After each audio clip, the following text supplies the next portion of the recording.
আল্লাহ পাক কোরআনে মাজিদে ইরশাদ করেন, বিসমিল্লাহির রহমানির রহিম, ওয়াল আসর ইন্নাল ইনসানা লাফি খুসর ইল্লাল্লাযীনা আমানু ওয়া আমিলুস সালিহাতি ওয়া তাওয়াসাউ বিল হাক্কি ওয়া তাওয়াসাউ বিস সাবর।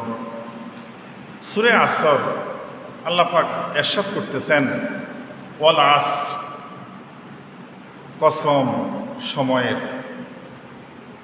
এখানে আসর শব্দ বলতে মুফাসসিরিন ইকরাম কয়েকটা অর্থ করেছেন। যুগের শপথ,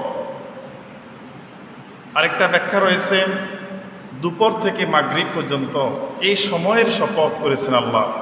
আরেকটা বর্ণনা রয়েছে ওয়াক্তুল আসর, আসর নামাজের ওয়াক্ত যতক্ষণ থাকে এই সময়টার কসম আল্লাহ পাক করেছেন।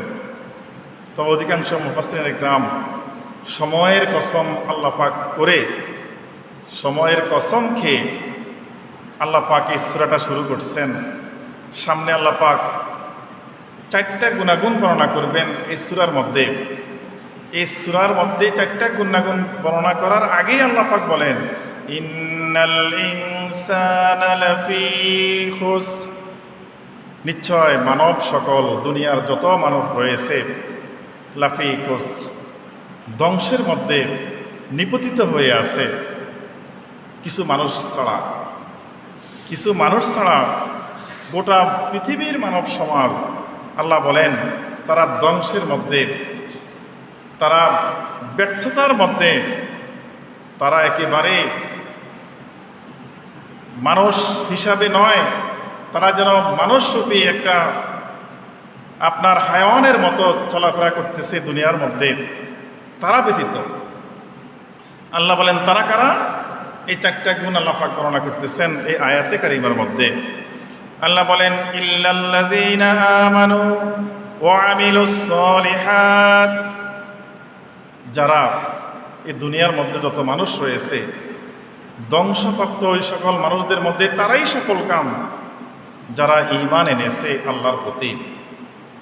সাথে সাথে আল্লাহ বলেন ওয়া আমিলুস সালিহাত, ঈমান এনেছে এবং নেক আমল করেছে। দ্বিতীয় গুণ। তৃতীয় গুণ, ওয়াতাওয়াসাউ বিল হক, তারা পরস্পর ন্যায় এবং সত্য প্রতিষ্ঠার জন্য পরস্পরকে আদেশ করে থাকে। ওয়াতাওয়াসাউ বিস সাবর, আর পরস্পরকে ধৈর্য ধারণের পরামর্শ দিয়ে থাকে। এই 4টা গুণাগুণ বর্ণনা করছেন আল্লাহ পাক এই সূরার মধ্যে। যাদের মধ্যে 4টা গুণ রয়েছে তারাই সফল কাম, তারাই ক্ষতিগ্রস্ত নয়, তারা ধ্বংসপ্রাপ্ত নয়। বাকি এই 4টা গুণ যাদের মধ্যে থাকবে না, আল্লাহ বলেন তারাই ক্ষতিগ্রস্তের মধ্যে পড়ে আছে, ধ্বংসপ্রাপ্ত হয়ে আছে। ঈমান থাকতে হবে, আল্লাহর প্রতি ঈমান।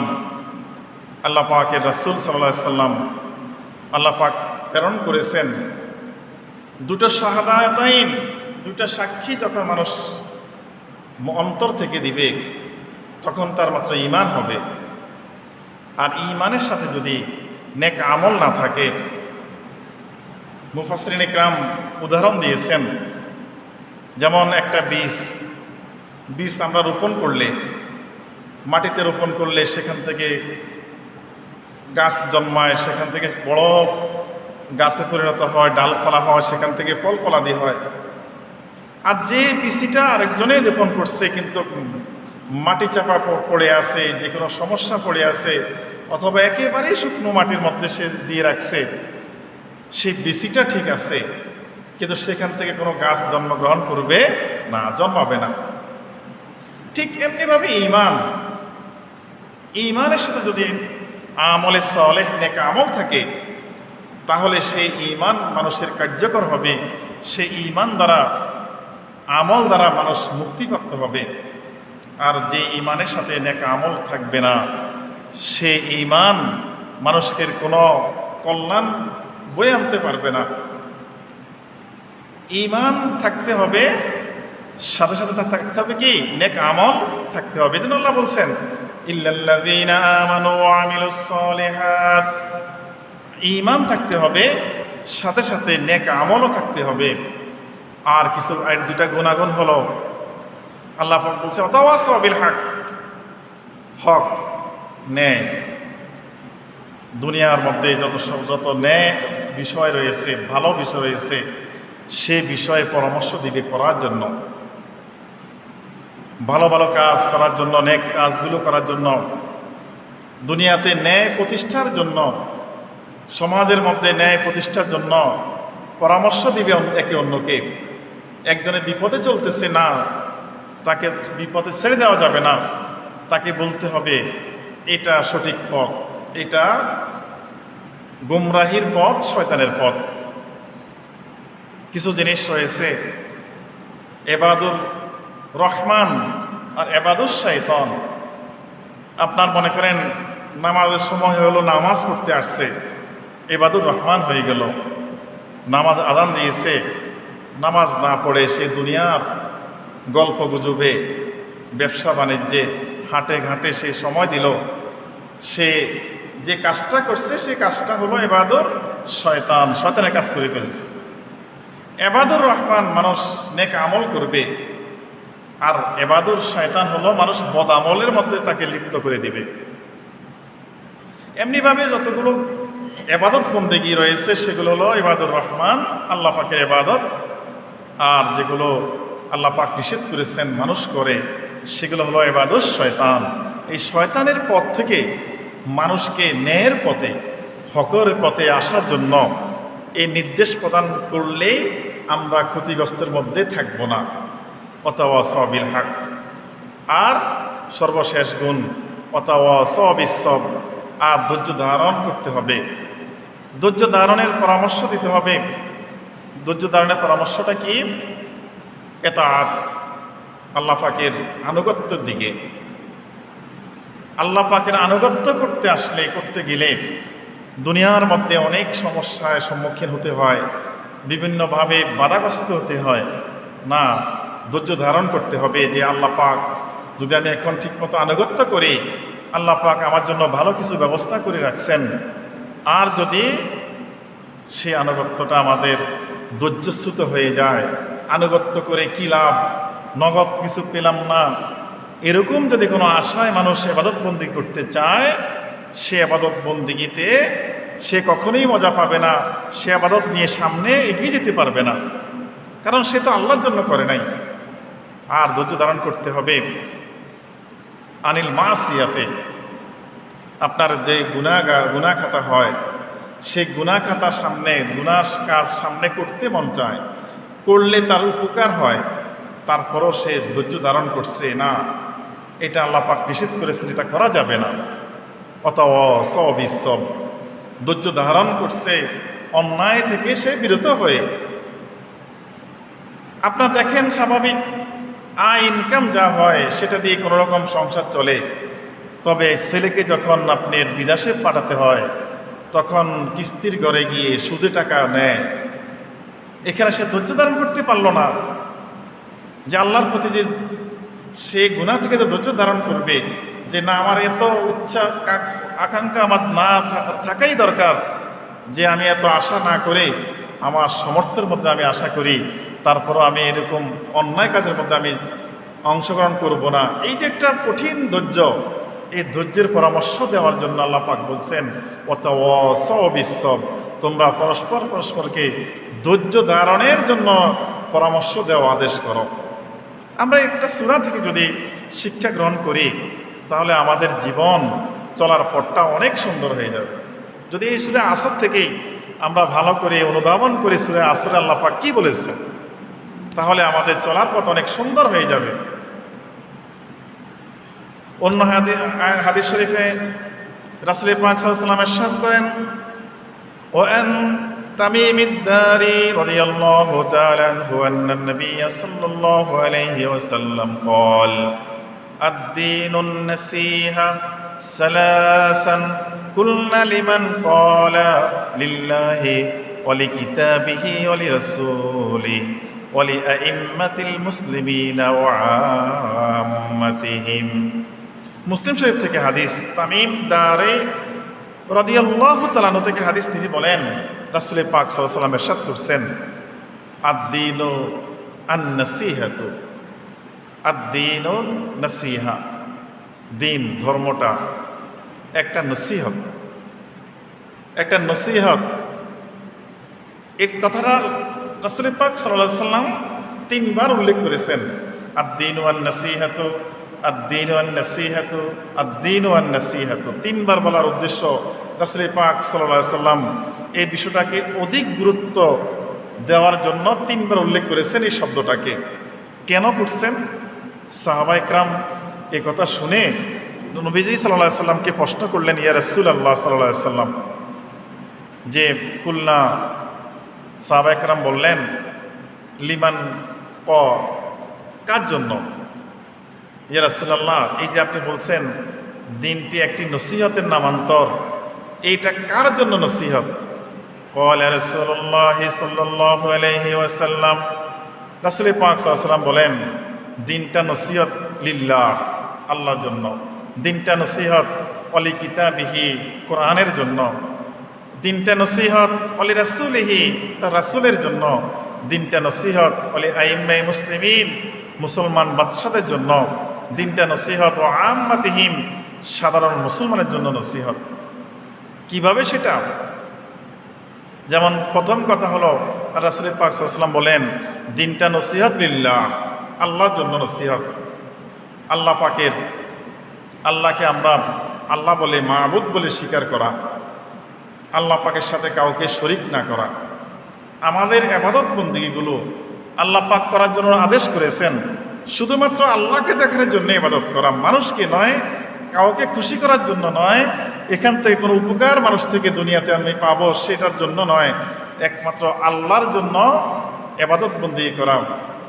তাওহীদ, আল্লাহ পাকের উলুহিয়াত, রুবুবিয়াত, একমাত্র আল্লাহকে মনে করা। আল্লাহ পাকে যতগুলো সিফাতেই রয়েছে, 99টা সিফাতি নাম রয়েছে, রহমান, রহিম, জব্বার, খালেক, মালিক, এই যে শব্দগুলা 99টা নাম আল্লাহ রয়েছে, গুণবাচক নাম, এই সবগুলো জিনিসকে মনে প্রাণে বিশ্বাস করে সেই হিসাবে আমল করাটা, আল্লাহ রাসূল বলেন, আল্লাহ পাকের জন্য দিনটা নসিহত, এটা যদি তুমি মেনে চলো। দ্বিতীয় কথা, অলি কিতাবিহি, তার কিতাব, আল্লাহ পাকের যে কিতাব আমাদের সামনে আল্লাহ পাক নাজিল করেছেন, কোরআনুল কারীম। কোরআনে কারীম একটা নসিহত। কিভাবে? কোরআনে কারীমে আল্লাহ পাক যতগুলো আদেশ করেছেন সেগুলো আমাদেরকে পালন করা, যে সমস্ত নির্দেশ প্রদান করেছেন সেই হিসাবে আমরা চলা, যে নিষেধগুলো করেছেন কোরআনে মাজিদে আল্লাহ পাক সেগুলো থেকে আমরা বিরত থাকা, যে সমস্ত উপদেশ কোরআনে মাজিদে আল্লাহ পাক দিয়েছেন সেই উপদেশগুলো আমরা মেনে চলা বা আমাদের জীবনে বাস্তবায়ন করা। সর্বোপরি কথা হলো, কোরআনটা আল্লাহ পাকের সৃষ্টি না আল্লাহ পাকের কথা। এখানে আমাদের বিশ্বাস যে কোরআনে কারীম আল্লাহ পাকের কথাগুলোই কোরআনে কারীমের শব্দ। আল্লাহ পাকের অন্যান্য, আমরা মানুষের সৃষ্টি, আল্লাহ একটা গাছ আল্লাহ সৃষ্টি করেছেন, এরকম কোরআনে মাজিদ সৃষ্টি করে আমাদের কাছে দেয় নাই, বরং আল্লাহ পাকের কথাগুলোই কোরআনে কারীমের মধ্যে লিপিবদ্ধ করা আছে। এটা বিশ্বাস করা, কিতাবের প্রতি বিশ্বাস। আল্লাহ রাসূল বলেন তৃতীয় নম্বরে, অলি রাসূলিহি, আল্লাহ পাকের রাসূল সাল্লাল্লাহু আলাইহি ওয়াসাল্লামের প্রতি বিশ্বাস স্থাপন, আল্লাহ রাসূলের হুকুম মানা, আল্লাহ রাসূল যেভাবে পথ দেখিয়ে দিয়েছেন সেই হিসাবে আমাদের চলা, যেভাবে আমাদেরকে আদর্শ শিখিয়ে দিয়েছেন সে আদর্শ মাফিক আমাদের জিন্দেগি গড়া, আমাদের দেশ, সমাজ, রাষ্ট্র থেকে শুরু করে সর্বখানে রাসূল পাক সাল্লাল্লাহু আলাইহি ওয়াসাল্লামের সুন্নতের আমল সেটা করে। দিনটা হলো রাসূলের জন্য নসিহত। আল্লাহ রাসূল বলেন 4 নম্বরে, ওয়ালি আইম্মাতুল মুসলিমিন, মুসলমান শাসক যারা রয়েছে, ইমাম রয়েছে, শাসক রয়েছে, তাদেরকে সহায়তা করা, কাজে সহায়তা করা, আদেশ পালন করা, তাদেরকে বিভিন্নভাবে চেষ্টা করতে হবে তারা যেন শরীয়ত মোতাবেক তাদের কার্যক্রম পরিচালনা করতে পারে, সেজন্য সহায়তা করা। মুসলমান শাসকের প্রতি বিদ্রুপ না করা, বিদ্রোহী না হয়ে যাওয়া, এটা হলো শাসকদের প্রতি দিনটা একটা নসিহত। ও আম্মাতিহিম, এবং সাধারণ মুসলমানের জন্য নসিহত। দিনটা কিভাবে? সেটা হলো সাধারণ মানুষকে তার হক নষ্ট না করা, তাকে সম্মান দেখানো, তার বিপদে এগিয়ে আসা, তাকে নিজের ভাই হিসাবে গ্রহণ করা। রাসূল পাক সাল্লাল্লাহু আলাইহি ওয়াসাল্লাম এই কথাগুলো সবগুলা হাদিস শরীফে উল্লেখ করে আমাদেরকে বোঝাতে চেষ্টা করেছেন যে আমরা যদি আল্লাহ পাকের, তার কিতাবের, তার রাসূলের এবং তার ইমাম শাসকদের, সাধারণ মানুষদের এই হকগুলো যদি ঠিকমতো আদায় করতে পারি, তাহলে আমরা দিনকে পরিপূর্ণভাবে পালন করা হবে। তখনই দিন ও নাসিহাটা আমরা পরিপূর্ণ বাস্তবায়ন করতে পারব।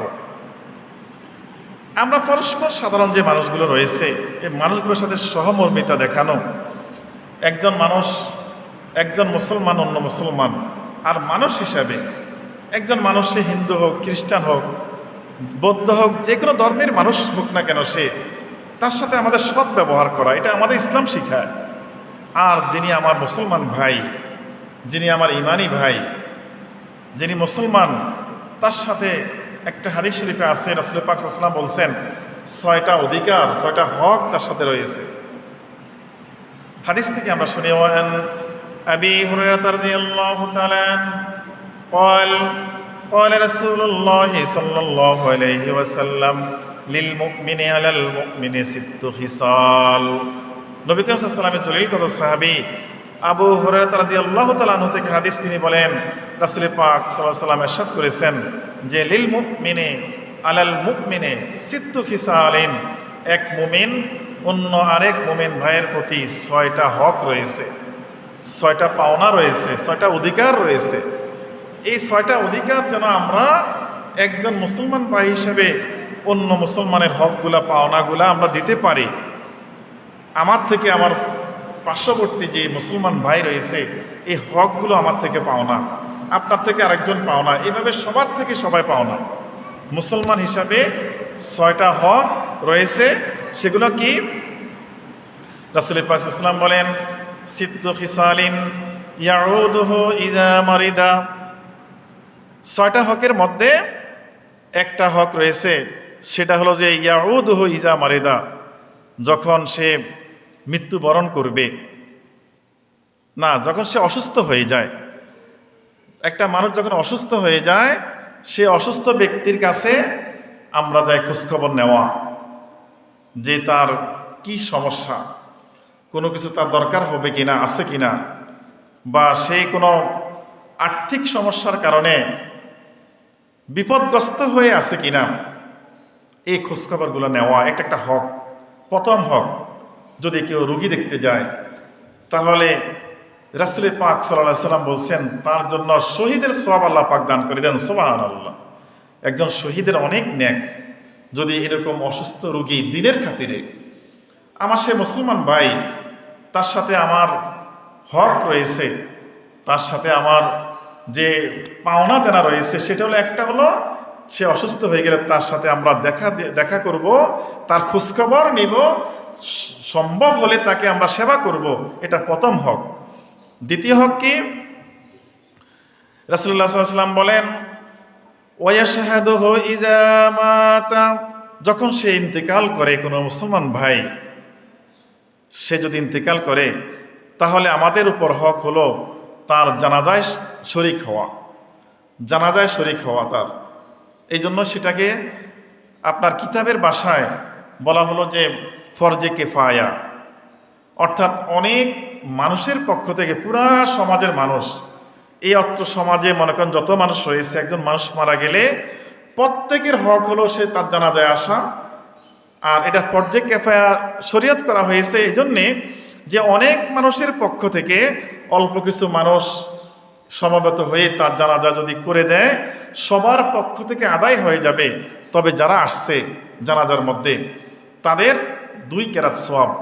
প্রথম কেরাত সওয়াব হলো জানাজায় উপস্থিত হওয়া, আর দ্বিতীয় কেরাত সওয়াব হলো সে যখন আপনার মাটিতে শোয়াই দেওয়া হবে, তার এই কার্যতে মাটি দেওয়ার মধ্যে শরীক থাকা, এটা হলো আরেক কেরাত সওয়াব। কেরাত সওয়াব কতখানি? রাসূল পাক সাল্লাল্লাহু আলাইহি ওয়াসাল্লাম বলেন উহুদ পাহাড় পরিমাণ। উহুদ পাহাড়, আরবের সবচেয়ে বড় পাহাড় উহুদ, এই উহুদ পাহাড় পরিমাণ নেক, এত অধিক পরিমাণ নেক হলো 1 কেরাত। তাহলে আমরা মুসলমানের হকও আদায় হলো আমাদের, সাথে সাথে আমরা নেকের অধিকারী হব যদি আমরা জানাজার মধ্যে শরীক হতে পারি।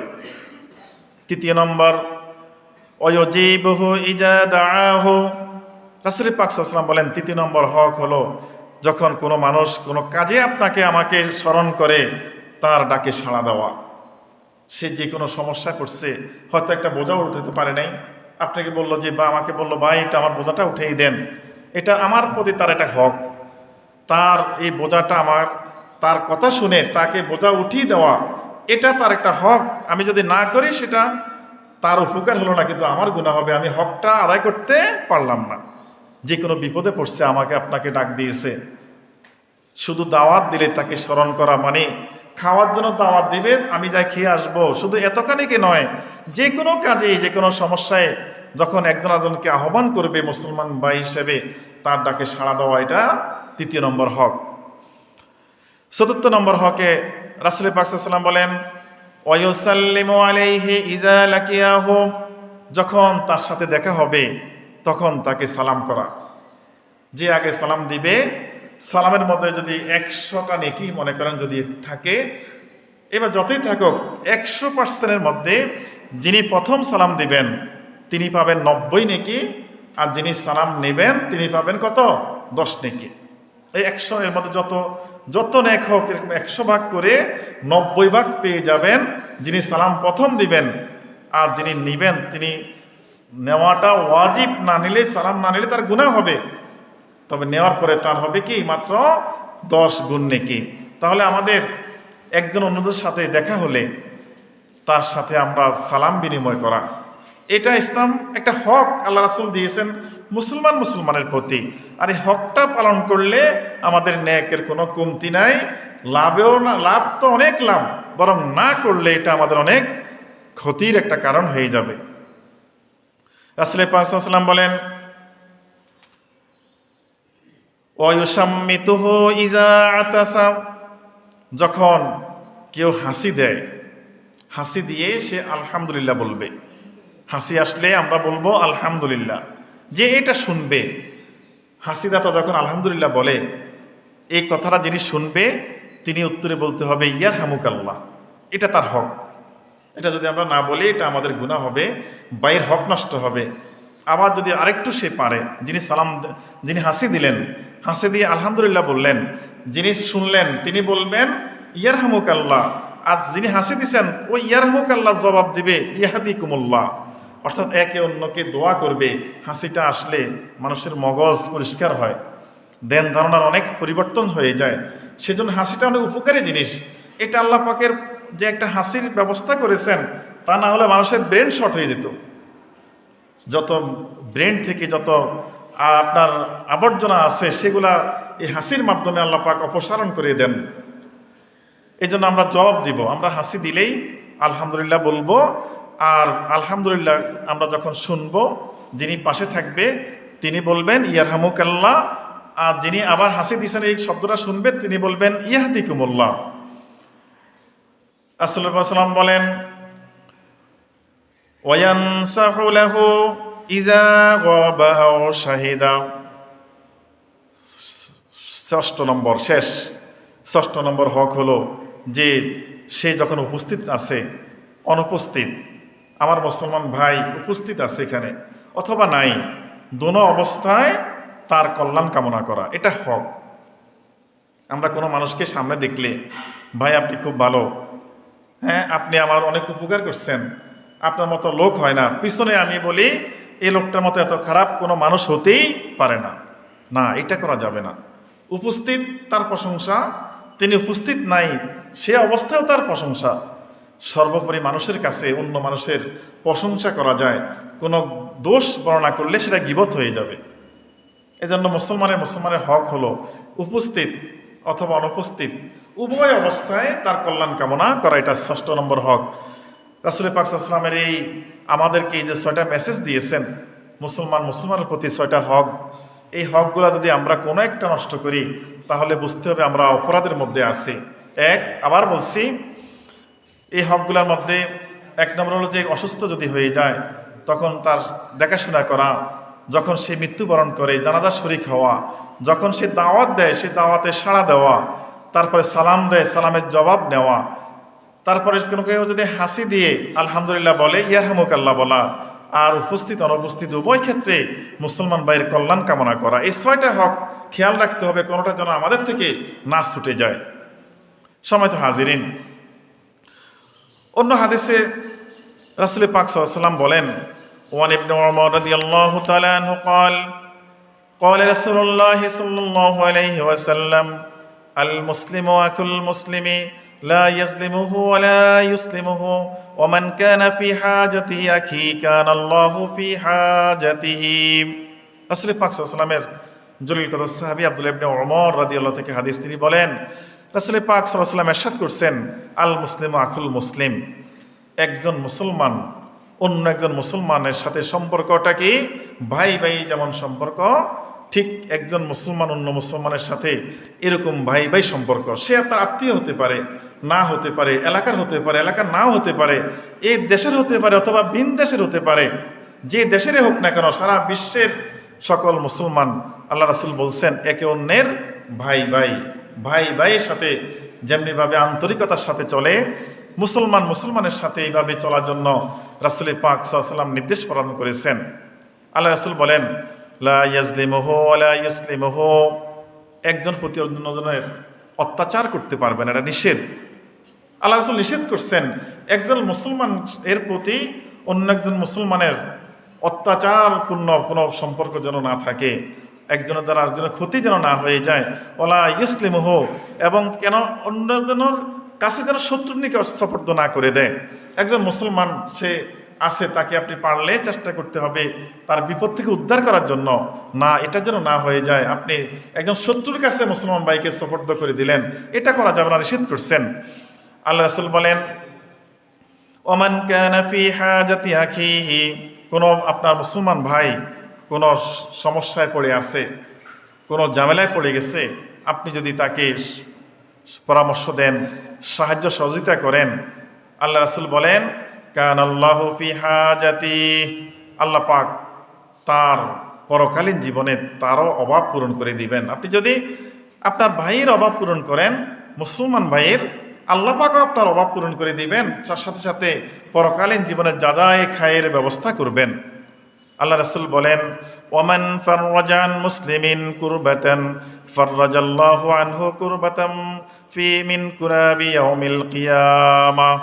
আল্লাহ রাসূল বলেন, এই দুনিয়ার মধ্যে কোনো মুসলমান যদি অন্য মুসলমানের কোনো বিপদ দূর করে দেয়, কোনো বিপদ থেকে সে উদ্ধার করে দিল, আল্লাহ রাসূল বলেন যে কিয়ামতের ময়দানে এটা যাজা হিসাবে আল্লাহ পাক অনেক বিপদ থেকে আপনাকে কিয়ামতের ময়দানে উদ্ধার করবেন।